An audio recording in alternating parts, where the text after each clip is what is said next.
Горан Миленков едногласно бил избран за претседател на антикорупцијската комисија на денешната конститутивна седница на комисијата. Првиот антикорупционер најави транспарентна работа на комисијата и вети дека јавноста целосно ќе биде известувана за сите преземени мерки што се во надлежност на комисијата. Матичните мајчини книшки се заменуваат со електронски. Во нив ќе бидат внесени сите податоци за бременоста, породувањето и развојот на новороденчето. Во прво време електронската мајчина книшка ќе функционира заедно со хартиената, а подоцна ќе се оди само на електронската верзија, со што шансите за губење на податоците се мали, изјави министерот за здравство Никола Тодоров, објаснувајќи ја оваа новина. Американскиот заменик помошник државен секретар за Европа и Азија, Хојт Ји, денеска и утре ќе престојува во Македонија.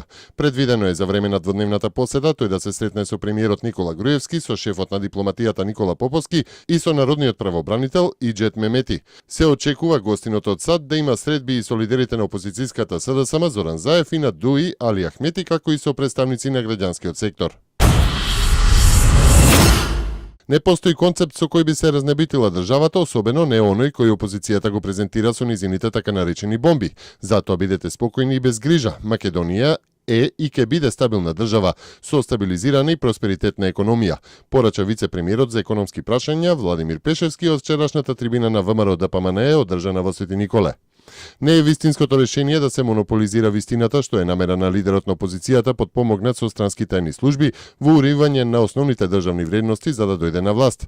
Напротив, се добива впечаток за просечен политичар кој на подмолен начин се обидува да одржи какво такво политичко темпо, истакна министерката за внатрешни работи Гордана Јанкуловска. Со 67% зголемен буџет во образованието за период од 9 години со 70 нови изградени и 350 реконструирани училишта, бесплатно образование и воведен концепт на образование еквивалентен на еден од најдобрите во светот, англискиот, е само дел од владиниот влог во иднината на младите генерации во Македонија, повлече заменик министерот за образование Спиро Ристовски на вчерашната трибина. Во Меморијалниот центар на евреите во Скопје денеска беше одбележан Јом Ашоа, национален ден на Холокаустот, што Израел го одбележува во знак на сеќавање на востанието на евреите во Варшавското гето 1943 година и на 6 милиони евреи убиени во Холокаустот.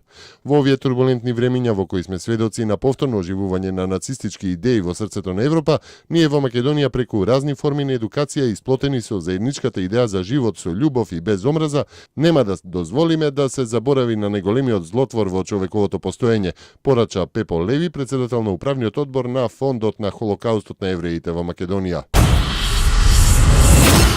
А Израел со 2-минутен молки за вивање на сирените им одаде почит на 6 милиони евреи кои беа убиени во нацистичкиот Холокауст во текот на Втората светска војна. Денешниот ден на спомен е еден од најтажните датуми во одбележувањето на поновата историја на Израел. Германскиот министер за финансии Волфганг Шојбле ги отфрли сите можности Грција да добие нови концесии при исправувањето на бараните реформи. Владата во Атина не треба да им дава лажни надежи на своите граѓани дека реформите и строгите мерки за штедење ќе можат да бидат одложени. Според германскиот министер, кој говореше за телевизијата Bloomberg, можеби за 10 години може да има реконструирање на грчкиот долг, но сега тоа не е на дневен ред, додаде Шојбле.